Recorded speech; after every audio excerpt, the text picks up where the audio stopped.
Khulunywa phansi yezitolo zokuthakatha kudutshulwa kubulawa bomndeni abathatha imbulwane ematolo ngeledlule.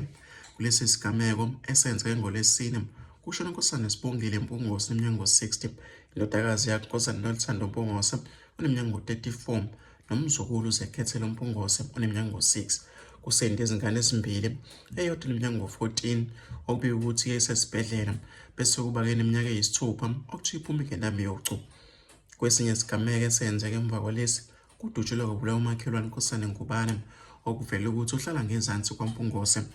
Inkosi yesizwe umnumzane Mpendulo Cele uthe-ke uvakashele kabili umndeni wakaMpungose kulandela isigameko, kodwa lutho kudalula ukuthi basolane ngenhlekelele.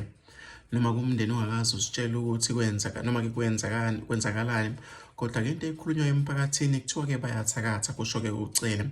Uthe njengoba-ke egcine eqotha nendodakazi yakhe nomzukulu uNkosazana Mpungose, bese ngokwesithathu-ke ehlaselwa ngokudutshulwa.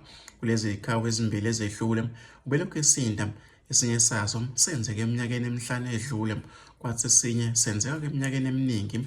Ngaphambi kwalokho nami ngisafunda enyuvesi ngingakahlali-ke esihlalweni, kusho-ke uCele.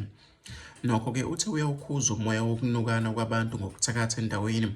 Wathi kufanele-ke bayiyeke inkolelose yokuthi uma komunye umuntu engcono bese kucatshangwa ukuthi-ke uyathakatha. Uqhube wathi kubiza imbizo kule ndawo ngoLwesihlanu ukuze kuzobhungwa ngesigameko, kanjalo-ke nenkolelo yokuthakatha endaweni. Isihlobo sicele ukungadalulwa, seke basadidekile ukuthi izothiwani indaba yezingane ezimbili esisinde esigamekweni njengoba-ke zisencane futhi-ke zisafunda endaweni. Asikazi ukuthi-ke uma sithi asiqhubeke sihlale kuleli khaya zizohlala nobani njengoba-ke abantu abadala bebekhona bebulewe, kusho-ke isihlobo. Uthe-ke basadidekile ukuthi abafe babulawelane. Wanxusa amaphoyisa ukuthi-ke enze umsebenzi wawo ukuthola abenzi bobubi. Umphathiswa womnyango wezokubusa nokubambisana nezindaba zomdabu umfundisi Thulo Buthelezi uthe-ke bayasigxeka isehlakalo ukubulawa kwabesifazane ngesihluku esinje kukhombisa ngokusobala ukuthi kuningi okonakele emphakathini, futhi-ke kudinga ukulungiswa masinyane. Sinxusa amaphoyisa ukuthi enze konke okusemandleni ukuthola abasolwa.